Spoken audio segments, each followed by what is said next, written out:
컴퓨터가 셋업이 되면 바로 시작하겠습니다. 됐습니까? 예, 레디. 됐습니까? 오케이. 마이크 좀 조금 크게 했으면 좋겠더라고요. 예. 그러면 오늘도 바쁘신데 이렇게 불타는 금요일까지도 참석해 주셔서 감사합니다. 네, 그러면 오늘 네 번째 강의를 시작하겠습니다. 박수로 부탁드립니다.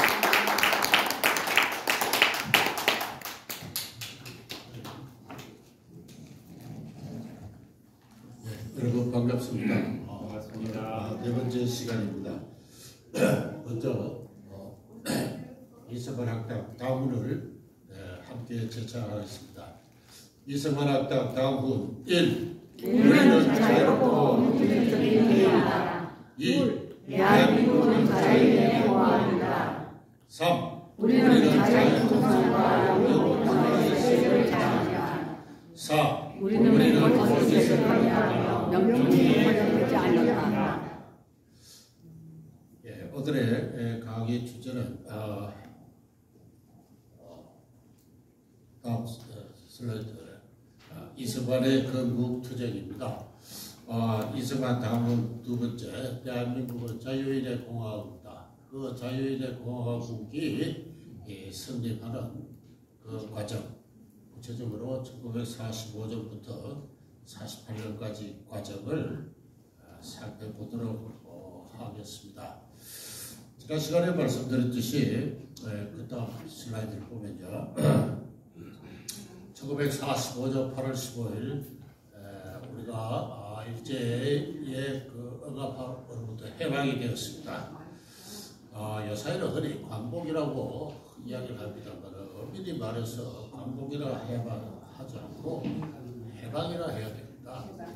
광복이라는 것은 조국을 되찾는다, 영광스럽게 되찾는다 그런 뜻으로서 1948년 8월 15일 대한민국이 성립함으로써 광복이 이루어졌다 그렇게 이야기할 수가 있는데 어떤 오랜 세월 요구가 잘못서인을 통해 이달 45년 8월 15일 날 마치 광복이 이루어진 것처럼 이야기를 합니다만 엄밀히 말해서 이달은 우리가 일본의 일제의 억압으로부터 해방된 날이지만은 주권을 되찾은 날은 아닙니다. 주권을 되찾는 것은 3년 뒤의 일이고 이때부터는 3년간 남한은 미군정, 북한은 소련군의 지배를 받았습니다. 그래서 엄밀한 의미에서 아직 독립운동은 끝이 나지 않았고 독립운동의 가장 중요한 마지막 3년이 이승만을 기다리고 있는 그와 같은 시기가 되었습니다. 그 다음 보면요.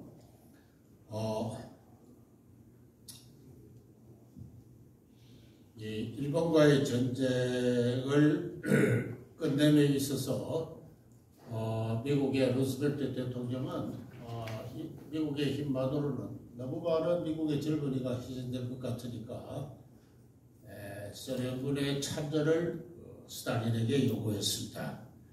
그게 1945년 2월 달에 얄타라는 곳에서 허케의 얄타라는 휴양 도시에서 그 회담이 있었고 그 회담에서 소련군의 대일본 전쟁에 참여가 요구되었고 스탈린은 이를 선당을 했습니다. 그러면서 한국 문제에 관해서 루스벨트는 국제적 연합기구를 결성을 해서 한국을 미국과 소련과 중국과 영국이 참가하는 그러한 실탁 통치를 한 20, 30년간 시행할 예정이다. 이런 이야기를 합니다. 그러니까 스탈린은 그 기간은 짧을 수도 좋습니다. 이런 말을 하고 한국에 군대가 주둔합니까? 그러니까 이 루스벨트는 아니 그 군대를 주둔하지 않는다. 이런 이야기 좀 애매한 이야기를 서로 주고받았습니다. 근데 이 얄타에서 실제로 어떠한 이야기가 서로 주고받았는지 대해서는 남겨진 자료도 없고 여러 가지 추측이 나무를 하는데 일본과의 전쟁에 소련이 참여하도록 요청한 이상 이 일본 관동군이 만주에 그 소만 국경에 주둔하고 있으니까 당연히 브라디보스톡에서 북한의 청진이나 이런 항구를 이용해서 일본군의 배후를 포위하는 그런 군사작전은 당연히 실무진 사이에서 논의가 되었을 것은 너무나 당연한 일이다. 다시 말해서 한반도에 소련군이 진주하는 것은 회담 석상에서 공식적으로 언급된 바는 없지만은 군사 참모들 간에는 이미 양해된 일이 아닌가 하는 이제 이러한 이야기를 할 수가 있습니다. 어쨌든 이 1945년 8월 8일 날 소련은 일본에 대해서 선전포고를 하고 곧바로 소만 국경으로 밀려내려오면서 일부 군이 브라디보스톡을 통해서 항구로 또 이 소만 국경 두 방향을 넘어서 이 한반도로 이제 진입을 하기 시작을 합니다. 그렇게 되자 미국의 전쟁성에 황급하게 소련군 보고 38도 선에서 멈추어달라 이렇게 이야기를 합니다. 이런 걸 봐서 미국의 한국 방침은 대단히 불확실하고 애매한 상태로 매우 응급적으로 그렇게 대치되고 있었다고 볼 수가 있습니다. 어쨌든 소련은 미국이 38선에서 멈추어달라고 하니까 순순히 응답을 합니다. 그것은 미국과 협조하에서 일본의 공동점령에도 참여하고 또 일본의 홋카이도를 러시아로 환영을 받는다 하는 몇 가지 그 전략적인 목적이 있었기 때문에 미국과 협조 관계를 유지할 필요가 있었고 그렇게 해서 스탈린은 순순히 38선에서 그의 군대를 멈췄던 것입니다. 그 다음 아닙니다. 그 이전 북한을 점령한 소련군은 이 어디까지나 군사 분계선으로 38선을 설치했지만 곧바로 남북한의 철도라든가 전신이라든가 전화라든가 우편을 차단을 합니다. 나아가서는 이제 통행, 자유통행까지 이 차단을 하게 되는데 이거는 원래 미국과 소련 간의 약속에 없던 일입니다. 어디까지나 분할 점령을 하자고 한 것이지 이 남북한의 이와 같은 전화, 철도, 우편, 통신, 기타 여러 가지 나가서 자유통행까지 거부하자는 이야기는 없었습니다만 그러나 소련군은 사실상 북한을 자기의 전리품으로 마치 동유럽에서 이미 점령했던 폴란드를 위시한 여러 나라가 차례차례로 공산화되어 갔듯이 그 연합국의 일원으로서 소련은 북한을 자기의 전리품으로서 간주하는 위해서 거기서 물러설 생각이 처음부터 없었던 것이고 그렇게 해서 이 남북한을 이렇게 실질적으로 분단시켜가는 가운데 9월 14일 날에는 인민정부 수립 요강을 발표를 합니다. 그래서 앞으로 소집될 미국, 영국, 중국, 소련의 4대국 회담에서 끝내 노동자, 농민의 정권을 수립하겠다고 우리는 주장하겠다. 그 발표를 하게 되고 토지개혁을 하고 7.18을 청산하겠고 또 개인 경영을 감시할 예정이다. 이와 같은 소련 군정의 우리의 인민정부 수립 요강이 9월달에 발표가 됩니다. 그다음 그런데 요 발표한 일주일 뒤에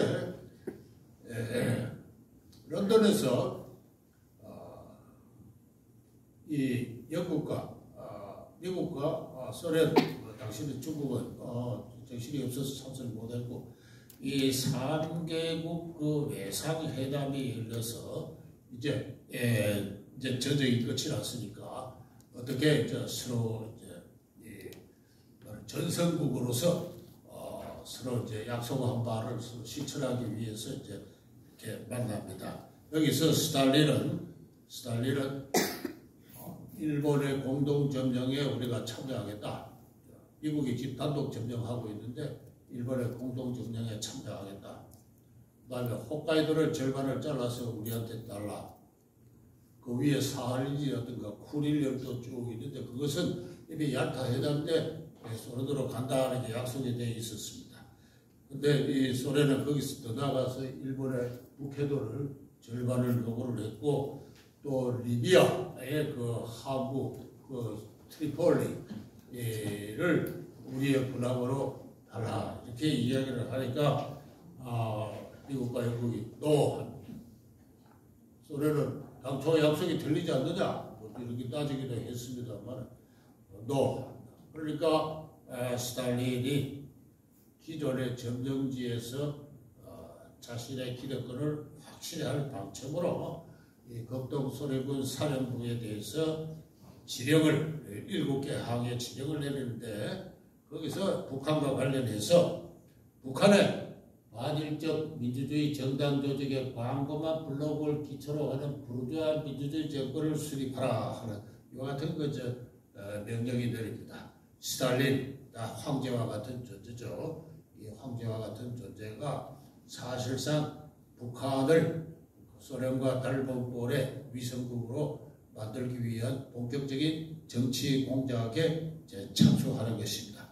부르주아 민주주의 정권을 수립하라고 해서 마치 이게 자유민주주의 국가를 세우라 하는 그런 이야기는 아닙니다.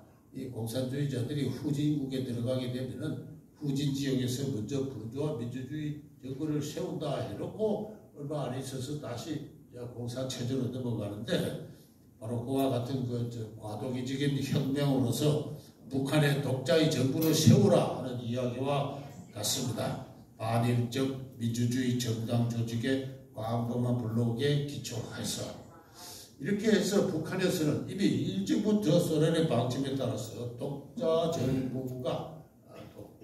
어떤 정부 수립이 이제 추진되기 시작했고요. 그래서 북한에서는 45년 10월 달에 조선공산당 북조선 분국 공산당을 먼저 조직을 합니다. 이 북조선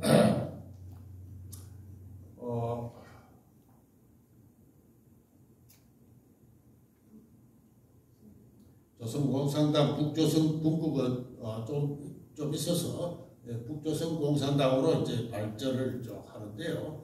이 공산당의 책임자로는 소련군으로 편입되어 있던 1940년부터 소련군 연해주 제88여단에 편입되어 있던 김일성이라는 그 대위 계급의 고려 국적의 한국인이 책임자로 발탁이 됩니다.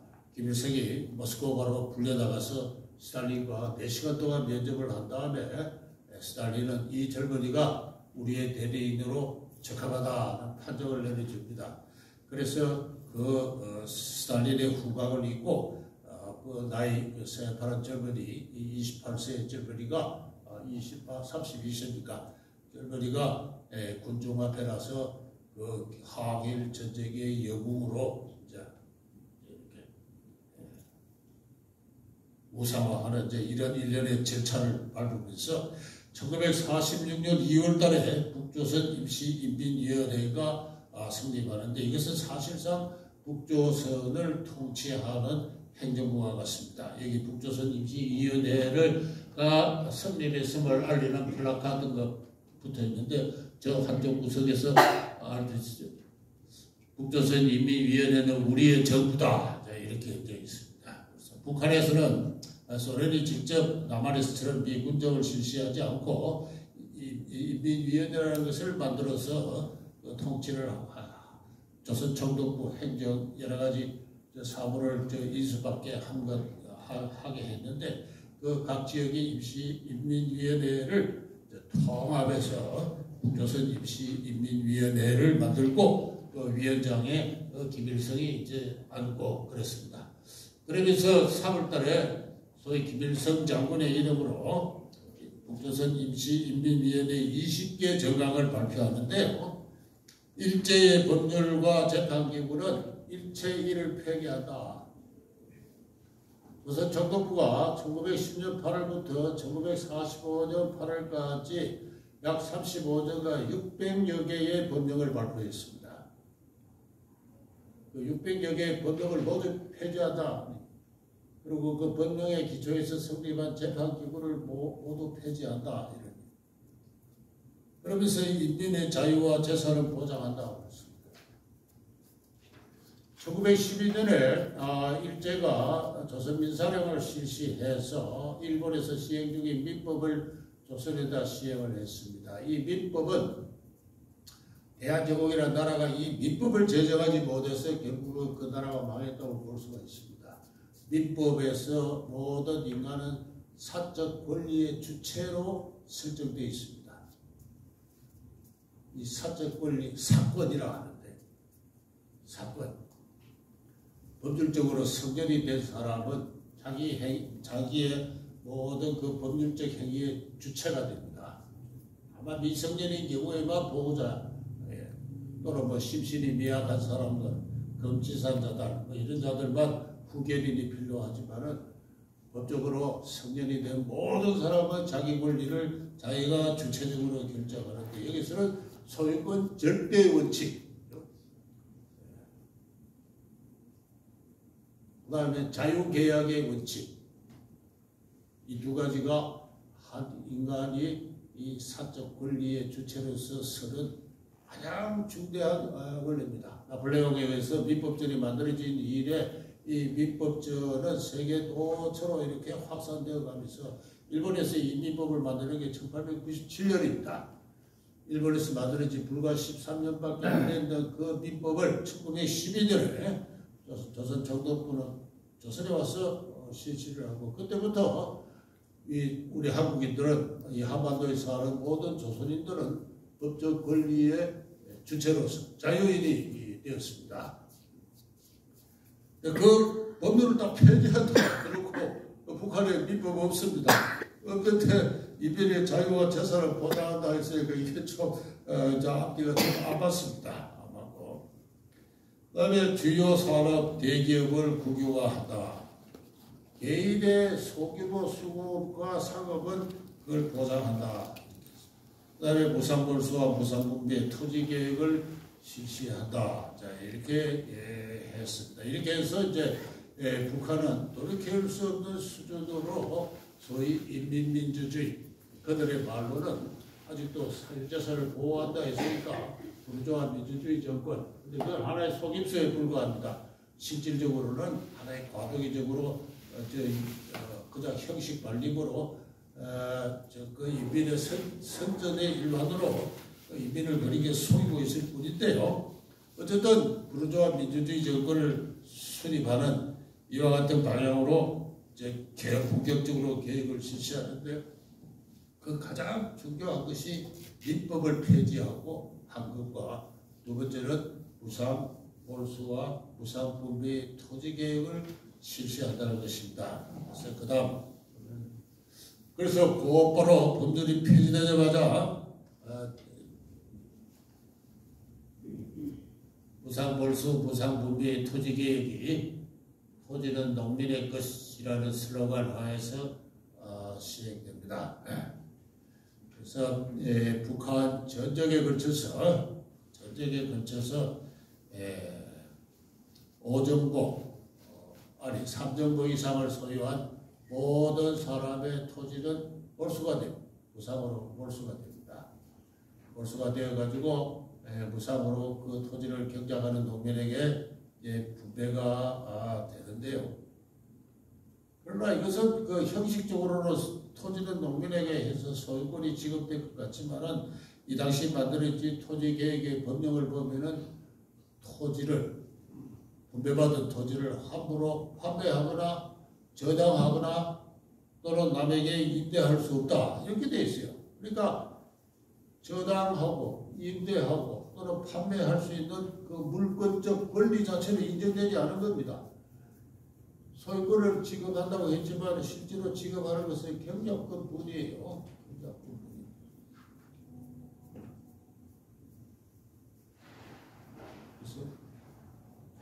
무상벌수와 무상분배로 토지를 계획한다고 했지만 실제로는 전국의 토지가 국유화한 결과와 다를 바 없는 그런 것입니다. 그리고 지주로 낙인 찍힌 사람들은 다른 군으로 추방이 됩니다. 그렇게 해서 북한에서 대체로 한 70만 여 정도의 토지가 제가 노트에는 적혀 있습니다만 몰수가 되어가지고 농민들에게 이게 분배가 되는데요. 그 과정에서 토지를 빼앗기고 다른 군으로 추방을 당하게 되는 이른바 지주 계급들, 지주와 부노 계급들은 다른 군으로 어떻게 가서 삽니까? 남쪽으로 발길을 돌릴 수밖에 없는 그와 같은 것입니다. 바로 거기서 사실상 누가 뭐래도 실질적인 분단은 현실로서 진행되어 가고 있었습니다. 그리고 46년 8월달이 되면은 북한에 있는 주요 공업시설들이 전부 국유화합니다. 북한에는 전쟁기 때 일본의 대규모 중화공업이 건설되었습니다. 조금은 1000명 이상의 공장이 무려 그 숫자가 한 300개 가까이 돼요. 북한의 1인당 철도 길이는 일본보다도 더 길다고 할 정도로 북한에는 수많은 산업 철도가 건설되어 있었고 북한은 세계적으로 유수한 중화공업 지역으로 변해가고 있었습니다. 그 모든 시설을 다 국유화하고 그 시설에서 거부하고 있는 일본인들은 일본으로 돌아갈 자유도 없었어요. 전부 억류당했습니다. 그래서 당신들이 갖고 있는 기술을 전부 전수하고 가라. 이렇게 해서 길게 억류당한 사람은 1953년 전쟁이 끝날 때까지 북한에서 억류되어 가지고 공장을 돌리는 여러 가지 기술이나 경영을 북한인들에게 이렇게 전수를 했습니다만 북한은 전쟁이 끝나고 나서 1950년대까지는 남한보다도 압도적으로 강력한 공업 생산 능력을 가졌습니다. 그건 북한의 김일성이가 위대해서 그런 것이 아니고 일본이 대량으로 남북한 산업 설비가 원천이 되었던 것인데 그것을 전부 국유화를 합니다. 그리고 그해 10월 달부터는 벌써 김일성 대학을 세우고 전혀 정체를 알 수 없는 한철부지 김일성을 우상화하는 이와 같은 상태로 들어가게 됩니다. 그때부터 북한에서는 사실상 개인의 자유라는 것은 질식을 하고 일제시대 때 그나마 꽃을 피웠던 개인의 자유는 질식을 하고 김일성을 모델로 하는 항일 전사, 김일성을 모델로 하는 신인간이 새로운 어떤 그 인간의 뉴 모델로 부상을 하면서 북한 인민들의 우리 동포들의 정신을 억제는 이와 같은 전체주의적 개혁을 시시하기 시작합니다. 자, 그다음 북한 얘기도 뭐 하다가 시간. 자, 북한에서 이와 같은 실질적인 분단이 1946년 3월까지 이루어지고 있는 상황에서 드디어 1945년 10월 16일에 이성만 박사가 귀국합니다. 지난 시간에 말씀드렸듯이 차라리 죽어서 모르고 싶다 할 정도로 통분하는 마음을 갖고 남북한이 갈라졌고 임시정부는 승인도 못 받고 뿔뿔이 흩어지고 갈라지고 싸우는 통에 홀홀단시도록 비서 하나 대통하지 않고 이렇게 33년 만에 귀국을 했습니다. 귀국을 했을 때 동경에 들렸는데 동경의 메가더 사령관이 연합군 사령관이 이승만을 극진하게 환대를 했습니다. 메가더 사령관은 젊었을 때부터 한국과 관련이 인연이 있고 다녀간 그런 경험도 있고 한 사람인데 이승만이 미국에서의 독립운동의 활약을 잘 알고 있었던 것이죠.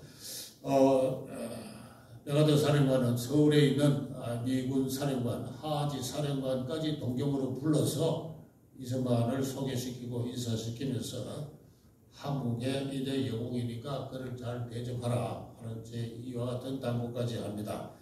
그렇게 해서 메가드가 제공한 비행기를 타고 이승만은 이제 드디어 서울에 도착했는데요. 이 도착한 다음 날 신문 보도입니다. 매일신문. 이승만 박사 33년 만에 돌연 귀국. 전 국민은 통일하자. 그리고 며칠 뒤인가요? 하지 사령관 주재 하에서 중앙정마장에서 이승만을 환영하는 군중대회가 열립니다.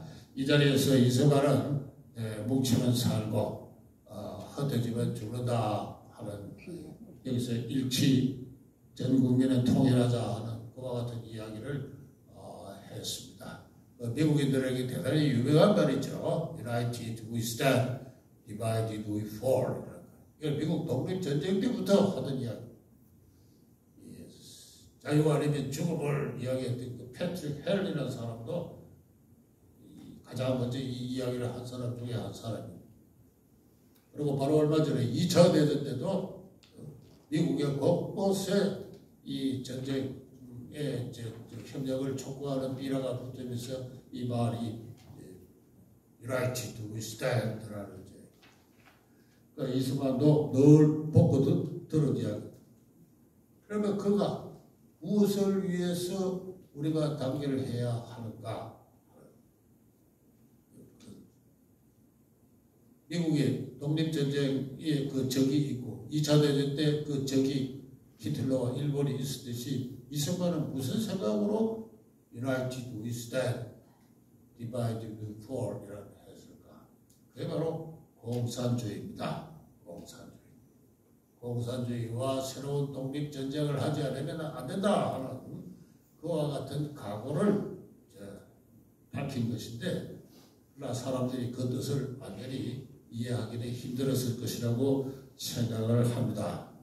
그 다음에 하지 사령관에게는 조지 윌리엄스라는 해군 중령이 있었어요. 군의관입니다. 이 사람은 그 부친이 한국 선교사예요. 프랭크 윌리엄스라고 해서 충청도에서 선교 활동을 했습니다. 공주에 영명학교를 세우신 분이에요. 그래서 이 조지 윌리엄스는 인천에서 출생을 했습니다. 그리고 고등학교 대학에 다니기 전까지 10대를 한국에서 자랐어요. 그래서 한국말이 아주 능통합니다. 근데 미국 가가지고는 이제 대학을 나오고 그 대학을 나오고 이제 의사가 되어서 있는데 2차 대전 때 해군 중령으로 군의관으로서 활동을 하면서 인천에 상륙을 했어요. 상륙을 했는데 한국인들이 와서 막 황령을 한다고 막 이러는데 아무도 한국말을 하는 사람이 없습니다. 그런데 이 조지 윌리엄스가 나와서 능수하게 통역을 하고 하니까 하지 사령관이 당신 말이지 내 보좌관 좀 해라 이렇게 해서 이 하지 사령관의 보좌관이 됐어요. 이 사람이 자주 비행기를 타고 남쪽 지역을 민정 시찰을 다니는데 사람들이 하는 말이 당시에 한국인들이 우리 대통령이라 하면서 이승만을 부르며 그의 귀국을 바라고 있다. 그런 내용을 여러 차례 하지 사령관에게 보고했다. 지방을 다녀보니까 이분은 자기가 자랐던 이쪽뿐만 아니고 공주 등을 다니면서 옛날 아는 사람도 만나보고 그렇게 했겠죠. 아마도 주로 기독교 인사들을 많이 만났을 수도 있습니다. 비단뿐만 아니고 일반 농민들도 많이 만났겠는데 우리 대통령 이승만은 왜 아직도 귀국을 안 합니까? 이런 해방이 된 지도 2달이 됐는데 아직 안 돌아오고 왜 안 돌아오는 겁니까? 미 국무부는 이승만 같은 반공주의자가 초속히 귀국하는 것은 미 국무부에 도움이 되지 않는다고 생각해서 그의 여행 증명서 발급을 계속 미루고 있었습니다.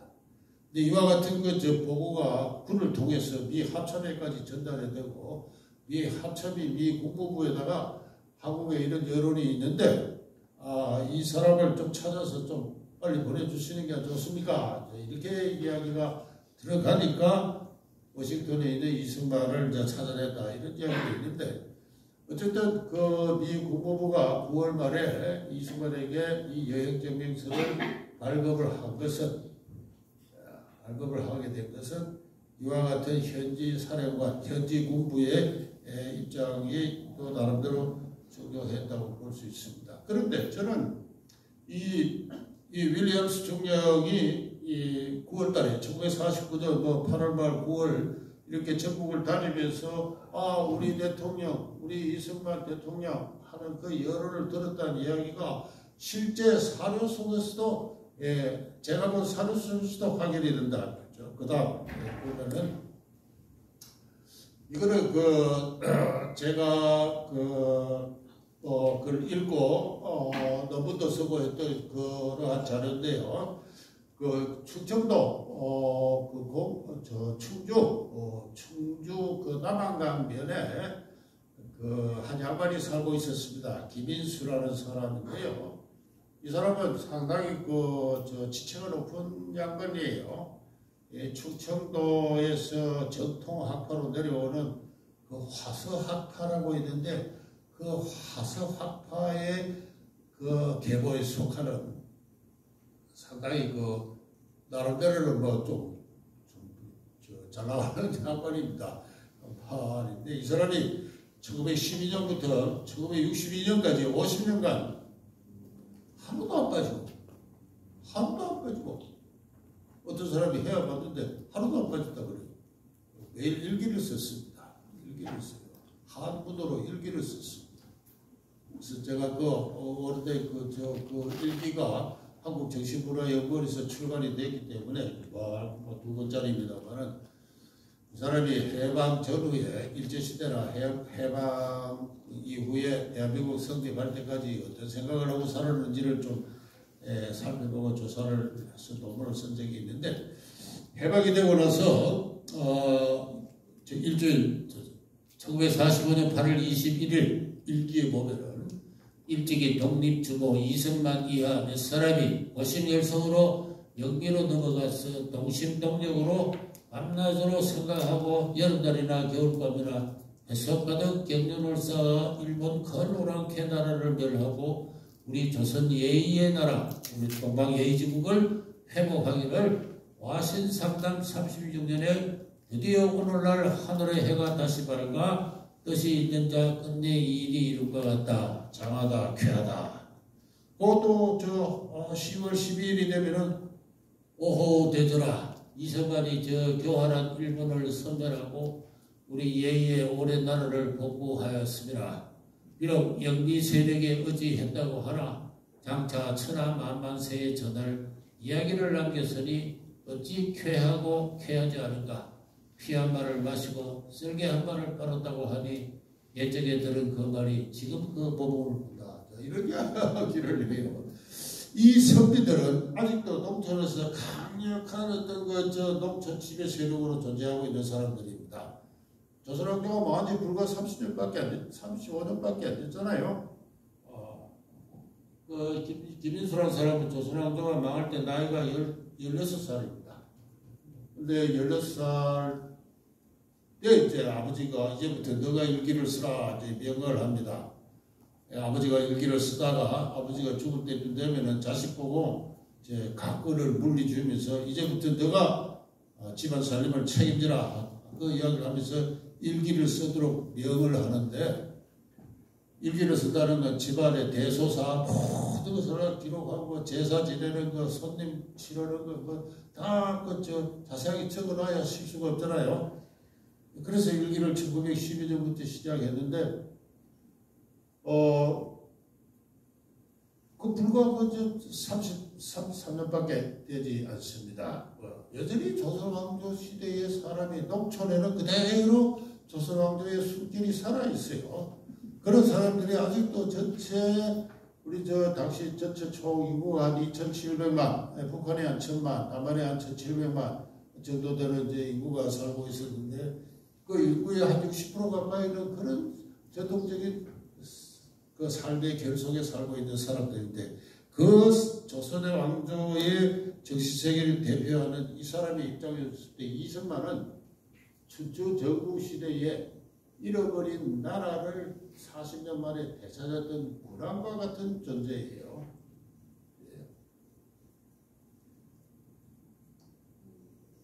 이 오나라하고 월나라가 싸우는데 월나라가 이겨가지고 오나라의 임금을 죽입니다. 그러니까 오나라 임금이 장장시에서 잠을 자면서 그 고통을 잊지 않고 드디어 월나라에게 복수를 해요. 그래서 그 월나라 임금을 월나라 임금이 다시 이제 오나라 임금의 종살이를 하면서 날마다 썰개를 빱니다. 치욕을 잊지 말자.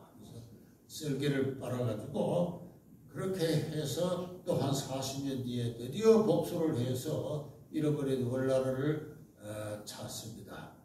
이 오나라 임금 부차 등 이 양반들은 춘추 전국시대의 춘추 또는 사기 이와 같은 역사서를 어릴 때부터 읽고 그러한 역사 감각으로 사는 사람이에요. 그런 사람 입장에서 볼 때 이승만은 조선의 왕조의 한 피를 잇는 사람인데 나라가 망하니까 바깥으로 나가가지고 영비의 세력을 빌려서 그 영비의 세력을 데리고 들어와가지고 일본을 깨부수고 드디어 나라를 되찾은 월나라의 부차 같은 이와 같은 사람이에요.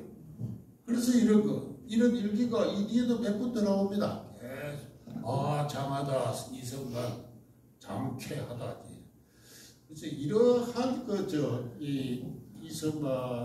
이승만이 원래부터 갖고 있던 그 고급 신분이 갖고 있는 일종의 프리빌리지가 다른 정치가에는 누릴 수 없는 이런 특권들이 우리 한국인들에게는 복합적으로 작용하면서 이승만의 그 정치적 명성을 높이고 있었다고 할 수가 있습니다. 이 이승만이 1945년 12월 달에 공산당에 대한 나의 입장을 표명을 합니다. 이승만은 돌아오자마자 독립촉성중앙협의회라는 약 200개, 이승만이 오니까 이제 전국에 200개 정치단체가 다 모였습니다. 모여가지고 독립촉성중앙협의회를 구성을 하는데 동경을 떠나올 때 메가더 사령관이 장차 모스크바에서 곧 사대국 회담이 있으니까 한국인들이 빨리 하나로 통합해야 된다 이런 이야기를 하니까 거기에 자극을 받아서 독립촉성중앙협의회를 설립을 하고 회장으로 취임하고 있는데 거기에는 조선공산당도 처음에 참가했어요. 그런데 이 조선공산당의 박헌영이라는 당수가 드디어 그 이승만과 무려 4시간에 걸친 담판을 하면서 7.18 청사를 요구를 합니다. 7.18 한 4,000명 정도는 청사를 해야 된다. 이렇게 주장을 하는데 이승만은 7.18을 청사를 하자는 그 내명분은 공감을 하지만은 우리 힘으로 해방된 것도 아니고 미군적인 총독부 관리들을 다 그대로 받아서 지금 쓰고 있고 또 장차 우리가 나라를 세워서 우리 법에 따라서 처리할 일이다. 이렇게 하니까 이제 박헌영이가 드디어 그 독립촉성중앙협의회를 탈퇴하면서 이승만을 7.18을 옹호하는 사람이다 라고 비난을 하게 되죠. 그러니까 이제 이승만이 이제 드디어 공산당의 나에 대한 입장 이렇게 이야기를 합니다. 우리가 사천지 역사를 가졌으나 우리 잘못으로 거의 죽게 되었다가 지금 간신히 살아나고 있다.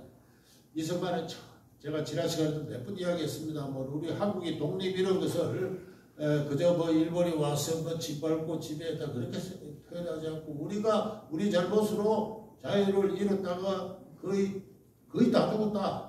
지금 이제 겨우 살아나고 있다. 이렇게 항상 이 생명의 관점에서 우리 자유의 늘 그 해방과 이 건국을 이야기를 하고 있었습니다. 근데 다 죽었다가 이제 살아나는데 몸이 몇 달 동안 몸살 감기를 안고 있다가 이제 겨우 기운차리게 되면은 조심해야 되죠. 근데 지금 제일 조심해야 될 게 공산당이다. 공산당 극렬 군자들이 이제 행동을 보시오. 구라파 각 해방국은 하나도 공산분자의 파괴 운동으로 인전하여 분열 분쟁이 안해된 나라가 없다. 동유럽에서 공산당이 하고 있는 일을 보라. 가장 비극적인 건 폴란드죠. 그렇죠? 폴란드 나라만큼 참 불쌍한 나라가 없습니다. 1939년에 독일과 소련이 폴란드를 같이 들어가가지고 독소 불가침 조약에 의해서 폴란드를 공동 반쪽씩 점령을 했어요.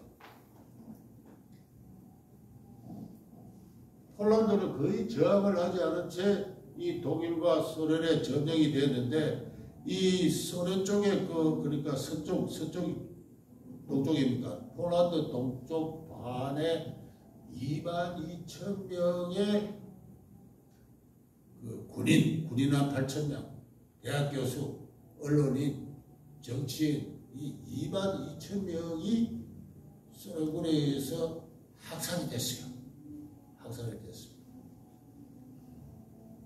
그야말로 그 베리아라는 비밀 경찰의 총수가 주도해서 스탈린의 승인하에서 포로로 잡힌 그 병사들은 다 집으로 돌려버리고 모든 장교들과 하사관 8,000명 하고 그 다음에 대학에 들어가서 대학을 봉쇄한 다음에 대학 교수들을 다 끌어냈습니다.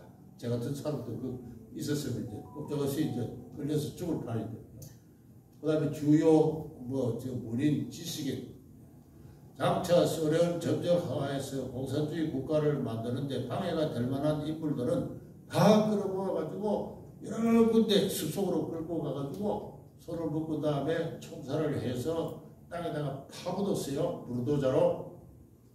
그 카틴의 대학살이지 않습니까? 폴란드가 점령을 당하니까 폴란드의 망명정부가 런던으로 갔어요. 이 망명정부가 연합국인 소련한테 그 폴란드에 있던 포로들을 어떻게 되었습니까? 아무리 물어도 대답을 안 해요. 도망쳤다 그러고.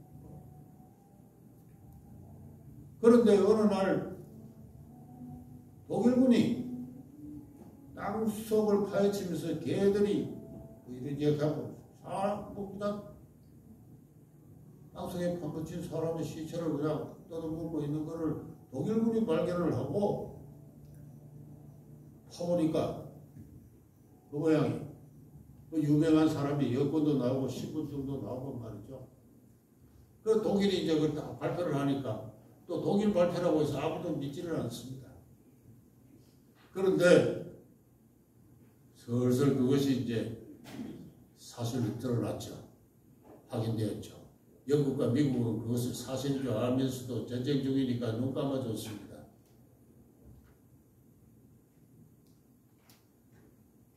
소련이 폴란드에 세운 폴란드 망명정부가 따로 있는데 이 망명정부는 돌아오지도 못하고 폴란드에 세운 공산주의자들의 망명정부가 나중에 폴란드 정부가 됐어요.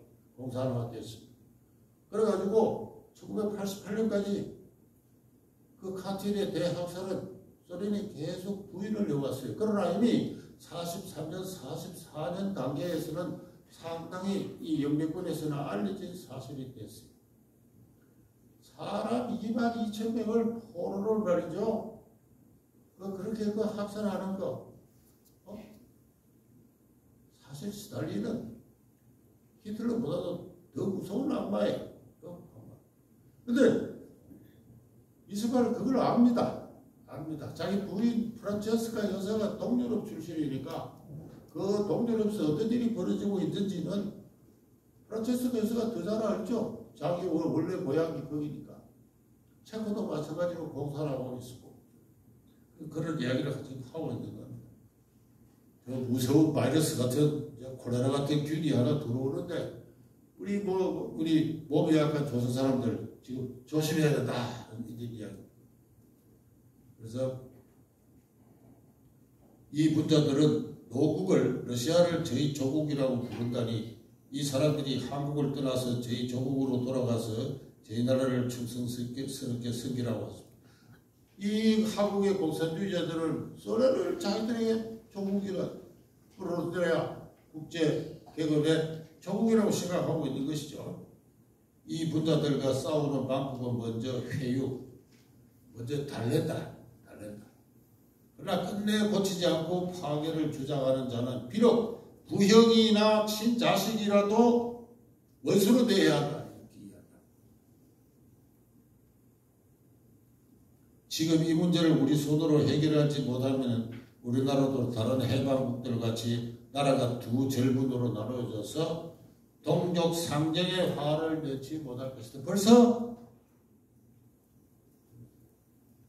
동족 상정의 화가 우리에게 임박이다. 다 죽어갔던 목숨이 겨우 살아나는데 자기 체력을 하나 겨우 부지할까 말까 한데 이 곰팡이 같은 저 바이러스가 콜레라가 지금 다시 들어와서 사람에게 침투를 하고 있는데 이거 제대로 못 막아내면은 장차 동족 상정의 화를 맺지 못한다. 자, 이런 이야기.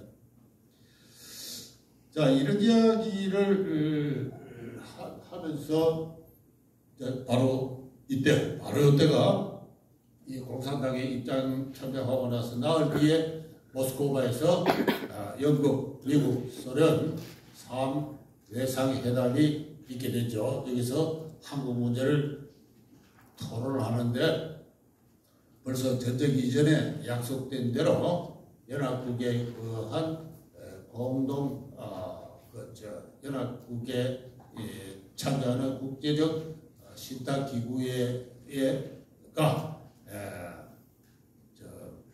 한국에서 민주적 임시정부를 세우고 이 민주적 임시정부를 5년간 신탁 통치를 하는데 이 미국과 소련이 남북에 있는 미국과 소련군의 대표가 공동위원회를 구성해서 민주적 임시정부를 세우도록 하라 하는 이와 같은 약속이 이루어집니다. 이 약속이 이루어지니까 자 소위 모스크바 3.3회담에 의한 신탁 통치 방침이죠.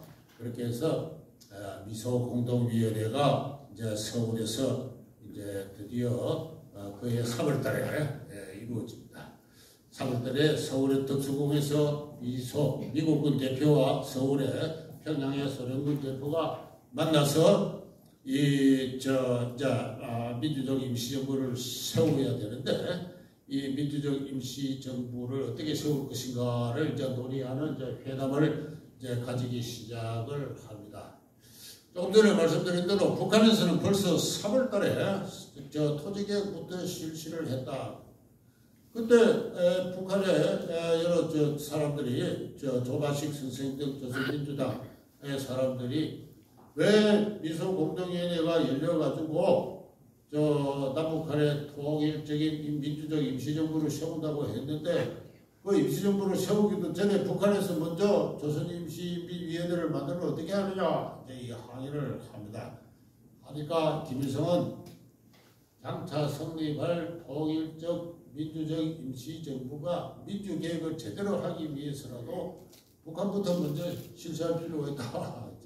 이런 이야기를 하면서 이제 북한은 사실상 제 갈 길을 가고 있다 이런 이야기를 남한의 이승만 대통령과 그리고 중국에서 돌아온 임시정부의 김구 주석은 이 신탁 통치안에 반대였습니다.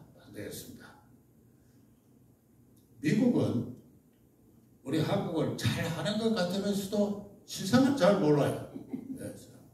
이 미국이 카이로 선언 이후 또 얄타 회담, 포스다 회담 이르기까지 한국 문제에 관해서 많은 연구를 했는데 그 지난 시간에 제가 시간이 없었다 설명을 못 들었습니다만은 한국인은 스스로 독립할 능력이 없다, 자치할 능력이 없다. 그래서 마치 필리핀이 한 40-50년간 미국의 신탁 통치를 받았듯이 그런 식으로 장기간 신탁 통치를 받은 위에야 독립을 하게 된다. 독립을 시켜준다고는 했지만은 곧바로 독립은 하기는 좀 힘들다. 그렇게 생각을 했어요. 그런데 막상 45년 8월 15일 이후 이 한국에 와서 보니까 한국인들은 필리핀하고 다릅니다. 독립의 의지가 하늘을 찌르는 듯해요. 뭐 능력이 있건 없건 독립의 의지는 필리핀하고 상대가 될 정도로 이 한국의 신탁 통치안을 만들었던 그 랭던이라는 미 국무부의 관리가 있는데요. 이 사람이 한국 정책의 실질적인 그 주도자였습니다. 일제시대 때 서울의 총영사도, 서울의 역사도 3년간 했던 사람이고 한데, 이 사람이 하지 사령관의 보좌관으로 군부부를 대표해서 와가지고 보니까 자기가 신탁 통치안을 만들어 놓고도 본국에 반대되는 보고를 올립니다. 한국의 신탁 통치는 실현이 불가능하고 도덕적으로도 정당해 보이지 않는다. 뭐 번역은 그렇게 되어 있는데 제가 볼 때는 사기상 한국인의 자존심상 신탁 통치는 도저히 이루어질 것 같지 않으니까 차라리 미 군정이 그를 대리하는 한국인이 임시정부를 세워서 차츰차츰 권력을 이야기하는 건 좋다. 그렇게 이야기를 합니다. 그렇지만 국무부는 그 말을 듣지 않죠. 국무부 현지 사령관이 보고하는 그 말을 듣지 않고 당시 미 국무부에는 나중에 밝혀질 겁니다만 엘즈 히즈와 같은 이 소련의 간첩들이 있었어요. 그 사람들이 사실상 이 동아시아 정책을 좌지우지하고 있었습니다. 엘즈 히즈를 비롯해 그 사람은 국무부 동아시아 차관보예요. 살짝 한국 정책을 좌지우지 했던 사람인데 이 사람이 결국은 간첩이라고 폭로가 되는 게 1970몇 년입니다. 당시 미 정보국은 그 사람이 간첩인 줄 알았지만은 그 베로나 플랜 작전이라 해서 30년 동안 그 사람을 지속적으로 감시를 했습니다. 감시를 했고 쉽게 소련 간첩이라고 폭로를 하지는 않았습니다만 결국은 소련 간첩으로 판정이 됐어요. 그런 사람들이 동아시아 정책을 하면서 소련과는 그 참 여마시중의 미소로서 한국에 대한 정책을 서로 협력하고 있는 그와 같은 사이. 그래서 미소공동위원회가 이제 열려서 민주적 임시정부를 이제 세우는 문제를 갖고 이제 미국과 소련이 서로 이제 티격태격 하는 건 다 잘 알려진 일이죠. 소련은 미국과 소련의 점령 정책에 협력하지 않는 사람들, 즉 신탁 통치에 반대하는 사람들은 우리가 세우는 미소공동위에 들어올 수 없다. 그러나 미국은 그 태평양 선언에서 주민은 자기 정부를 선택할 권리를 갖는다 그랬죠. 그 민주주의의 대원칙입니다. 그 대원칙에 따라서 설령 신탁 통치에 찬성하지 않더라도 우리가 협의 대상으로 안 산다는 것은 곤란하다. 이러고 이제 싸우고 있는 중에 이승만은 남쪽 여행을 떠납니다. 1946년 4월달부터인데요. 그 다음 볼까요? 부인 프란체스카 여사를 대동하고 자동차를 타고 미소공동위원회가 한참 티격태격 열리는 것을 보면서 제가 틀림없이 해도 되지도 않은 일을 하고 있다 생각을 하면서 남쪽으로 내려오는데 4월 16일 날 첫날 천안에 도착하니까 3만 군중이 그를 기다리고 있었고 대전, 김천, 대구, 대구에 도착하니까 10만 군, 경주, 부산에 무슨 중학교 운동장인데 20만 명의 군중이 그를 기다립니다. 마산, 진주, 순천에서는 배를 탑니다. 그래서 벌교, 보성, 장흥, 영암포, 영산까지 가서 목포에 도착하니까 3만 군중이 그를 기다리고 거기서 다시 광주로 오는데 5월 9일에 미소공동위원회가 드디어 파탄을 났습니다. 서로 입장을 미국과 소련이 있습니다. 한쪽에서는 반탁하는 사람들 참석할 수 없다.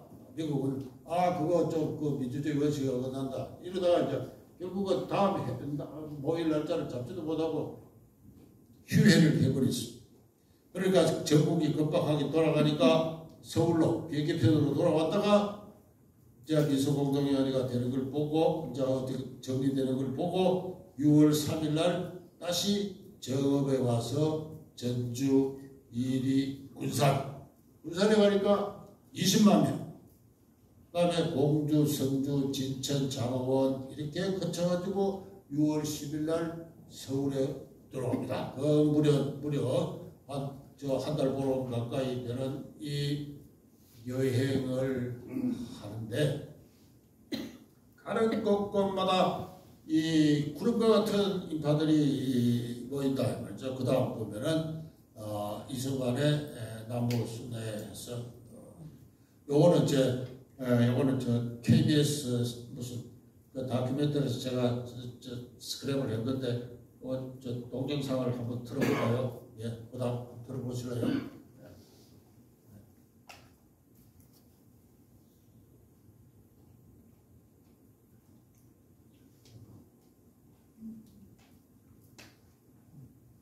안 돼요.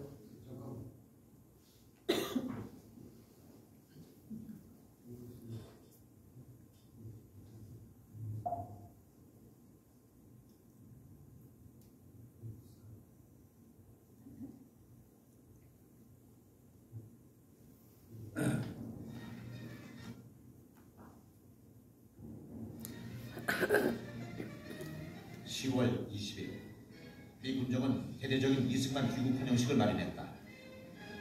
좌익조차도 주석으로 추대할 만큼 국민들에게 전설적인 존재였던 이승만이 귀국한 지 나흘 만이었다. 타지는 이승만을 민족의 영웅으로 소개하며 공개적으로 그를 지지했다. 모든 정당과 당사가 다 합쳐서 한마음 한뜻으로 우리 조선의 완전무결한 독립을 차지하는 것이나 제일 원하는 것. 이승만은 귀국 연설에서 자신의 정치 노선의 핵심인 민족의 대동 단결과 자주 독립을 호소했다. 그는 모든 정치 세력의 대동 단결을 주장하며 조선 독립 촉성 중앙협의회라는 통합 기구를 조직한다. 이렇게 이승만은 귀국 이후 짧은 시간에 남쪽의 주요 정치 세력으로 자리 잡는다. 이승만 귀국 한 달 후 김구가 이끄는 임정요인들이 귀국했다. 이로써 한자리에 모인 남한의 정치 세력들은 각자가 추구하는 새로운 정부를 향해 본격적인 경쟁을 시작하게 됐다. 1945년 12월 모스크바 삼상회의에서 한국의 5년간의 신탁 통치가 결정됐다는 소식이 전해졌다. 온 나라가 격렬한 반탁 시위와 집회, 파업을 하는 사람들로 들끓었다.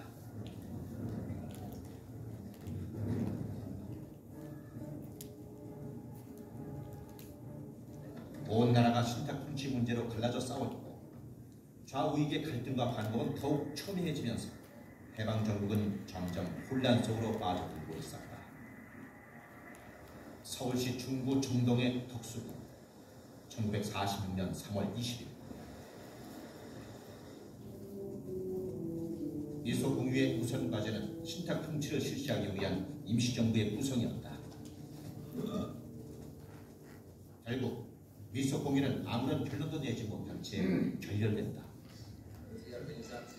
이 시기 경계선 넘어 북한에는 김일성을 위원장으로 하는 북조선 임시인민위원회가 이미 조직됐다.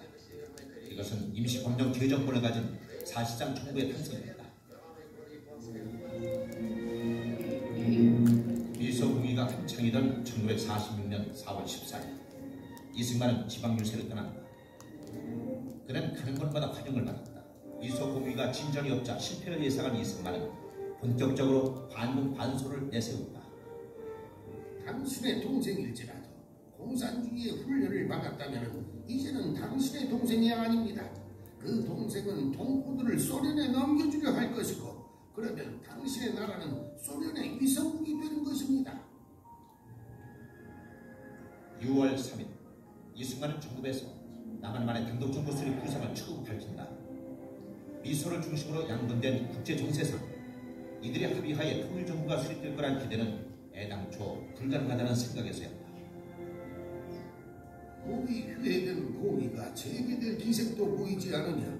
통일정부를 고대하나 여의치 않으니 우리는 남한만이라도 임시적 혹은 위원회 같은 것을 조직해 북한에서 소련군이 철수하도록 세계 공론에 호소하여야 합니다.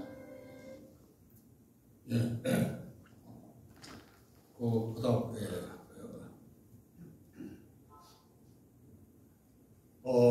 목포에 도착해서 한 여설 가운데 공산당에 대한 입장 앞서 소개한 것이 나옵니다.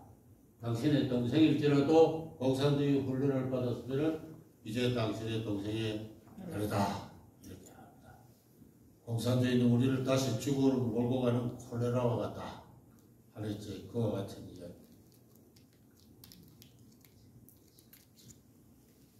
이승만을 경청하는 군중, 저는 여기서 이 여인들이 이렇게 나와 있는 게 보고 참 대단히 감동스러운. 제가 지난 시간에 이승만의 YMCA 강당에는 꽉 차 있는데 한 사람이 여자도 볼 수가 없습니다. 그러나 이때는 그 여자들이 이미 정치의 주체로서, 인격의 주체로서, 사건의 주체로서 벌써 서 있어요. 뭔가 갈급한 이 나라가 도대체 어떻게 돼가느냐. 이제 전쟁이 날 것 같단 말이죠. 모두가 불안하고 전전긍긍하는 것이지에 이 박사가 온다고 하니까 이 동네 부인들도 다 이게 태극기 들고 나와서 기다리고 있는 거예요. 그래서 제가 앞서 소개한 제가 시부를 다 찾아서 나온 숫자인데 다 합하니까 한 100만 가까이 돼요. 연도에 역전광장이나 또는 공설운동장이나 학교운동장에서 이승만을 환영한 인파의 숫자가 한 90만 명 정도 되는데 통과하는 연도에서 그를 보기 위해서 나와서 태극기를 흔들었던 사람들 숫자까지 다 하면 저는 100만이 훌쩍 넘는다고 생각합니다. 그만큼 이승만은 더 이상 외로운 사람이 아니에요. 미국에서처럼 미국에서는 동지회 회원들이 한 600명 정도, 1000명 정도가 이렇게 모시는 분이었지만은 나머지는 또 그보다 그 많은 사람 반대파들이 있지 않습니까? 그러나 한국에 돌아와서는 그는 더 이상 누구하고도 상대 안 되는 절대적인 대중의 인기를 누리는 지도자가 된 겁니다.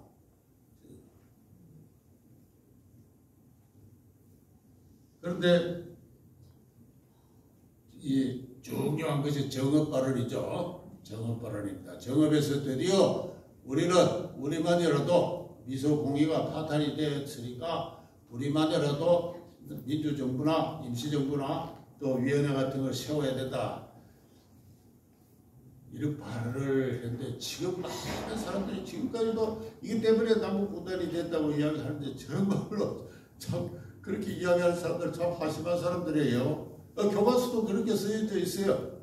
북한에서 지금 어떤 일이 벌어지고 있는지 조금만 관심을 가지면은 북한은 이미 그 토지개혁 같이 그 사람의 재산을 뺏고 나는 중요한 변적 조치를 하면서 남쪽하고 하등의 상의도 없이 자기들 멋대로 이렇게 하고 있는데 이미 자기들 갈 길을 가고 돌아올 수 없는 강을 벌써 건너도 한참 건너고 있는데 남한에서도 이제 우리가 가야 될 길을 가야 됩니다 하는 그 이야기를 정업에서 이제 결국은 하게 되는데 이때 여기도 보세요. 여자들이 더 많은 것 같아요. 어떻게? 저는 이게 상당히 역사가 발전했다. 그리고 정업에서 말이죠. 그 다음 보면은 정업의 프레카드 국부 이승만 박사 환영. 요거 KBS 다큐멘터리 필름을 제가 이거 제가 KBS 편집한 것이니까 요 플래카드가 어디서 걸린지를 밑에 어디 무슨 청년회라고 있는데 그게 무슨 짠지 잘 읽혀지지가 않습니다. 어쨌든 이승만은 벌써 많은 한국인들에게 국부로 이미 모셔지고 있는 이런 상황에서 그 다음 드디어 남한만이라도 임시정부를 위원회 같은 걸 세워야 된다 이야기를 했는데 서울로 돌아와서 그 다음 서울로 돌아와서 6월 10일 날 돌아오는데 6월 23일 날 마지막으로 개성을 갑니다. 개성을 가는데 요분은 올리브 박사예요. 1942년부터 이승만의 정치 고문으로 뉴욕주의 그 시라큐스 대학에서 언론학과에 있던 그 교수인데 이승만이 당신 나 좀 도와주시오 해서 이제 이승만의 정치 고문으로 온 사람이고 이 사람이 이때 한국에 와서 이제 이승만이 개성을 방문하니까 3시간 전에 미 군정의 장교들하고 개성을 갑니다. 나는 외인 가해진 그 소련과 경기도 군정 간 앤더슨 대령과 함께 서울 북방 개성으로 차를 몰았다. 이 박사는 3시간 뒤에 오게 되어 있지만 길거리에는 그를 환영하는 사람들이 줄지어 있었다. 나는 다른 한국 지도자가 저 같은 군중을 끌어낼 수 있을까요? 물었다. 그들은 천만의 말씀이죠. 다른 한국인 지도자는 어림도 없죠. 다른 지도자 중에는 한 사람의 쫄분도 끌어낼 사람이 없어. 3시간 뒤에 오게 되어 있는데 벌써 개성 시내에는 말이죠. 인파가 그를 기다리는 인파가 이렇게 넘치고 있었습니다. 미 군정이 이승만의 이와 같은 대중적인 인기를 보고 저 사람은 결코 함부로 다룰 수 없다는 걸 알게 되죠. 주민의 자유로운 의사에 의해서 정치 권력을 선택하게 한다는 게 미국이 오래전부터 주장해온 그 민족 자결주의 이래 태평양 선언 이렇게까지 쭉 미국이 일관된 방침인데 주민의 절대적인 지지를 받는 한 대중적 지도자로서 이승만의 모습을 미 군정의 장교들은 이렇게 확인을 하고 있었던 것입니다. 근데 당시에 이승만을 환영했던 우리 한국인들은 도대체 어떤 사람들인가 하는 문제죠. 그들은 제가 무척 환영하는 인파의 절반이 여자들이란 말이죠. 조선시대는 생각할 수 없는 일이 세상이 바뀌었어요. 바뀌었습니다. 그 바뀐 한국인들은 도대체 어떤 사람들인가 그걸 알아야 돼요. 미 군정의 여론조사과가 있습니다. 이 미소공동위원회가 막 시작되면서 자기들이 한국 통치를 원활하게 하기 위해서 주민의 자유의사가 대단히 그걸 매우 중요하게 생각하는 나라가 미국이니까 여론조사를 자꾸 46년 3월부터 46년 8월까지 무려 8차례 여론조사를 하는데 그 주로 서울 주변에서 해요. 그 중에 한 차례는 전국적으로 합니다. 하는데 서울 주변의 공무원들, 그 다음에 노동자들, 상인들, 농민들도 있습니다만은 그러나 전국적으로 볼 때는 확실히 여기는 좀 서울의 좀 바이아스가 좀 심한 이제 그러한 여론조사이지만은 농촌의 순여론을 그대로 대변한다고 보기는 힘들지만은 그래도 큰 차이 없이 전체적 성향을 보여줄 수가 있습니다. 누구를 지지하는가 해서 우익 합의 이승만, 김규식, 안재홍, 조만식, 북한의 조만식 70%입니다. 각자 다 이렇게 합계를 하면은 좌익은 박한영, 여운영, 김일성, 김도봉 30%. 김일성 지지율은 2%밖에 안 돼요. 그래서 당시에 우리 남한의 사람들은 크게 말해서 70%가 우익이고 30%가 좌익인데 이 가운데서 중도파를 이렇게 골라내면은 50, 35, 15 이렇게 됩니다. 이 우익 가운데 김규식, 안재홍 이분이 중도로 치고 좌익 중에 여운영을 중도로 쳐서 뽑아내면은 순좌익 박헌영, 김일성, 김대봉을 지지하는 건 다 합해도 15%입니다. 그러니까 당시 한국인 가운데 15%는 누가 말해도 어쩔 수 없는 리얼 카메니스트들이에요. 그 다음에는 한 35% 정도는 중도좌파, 중도우파. 나머지 50%는 기본적으로 우익입니다. 이것이 당시 남한 대중의 정치 성향이고 이 점은 저는 북한도 마찬가지라고 생각해요. 북한은 오히려 더 할 겁니다. 왜냐하면 평안도라는 게 한국에서 가장 먼저 기독교를 받아들이고 또 상공업이 발전된 곳이고 해서 만약에 소련군이 들어가지 않고 자유로운 상태에서 여론조사를 했으면 오히려 더 무익의 숫자가 더 많았을 수도 있다고 생각합니다. 자, 한 시간이 지났습니다. 한 5분 쉬었다가 하도록 하겠습니다.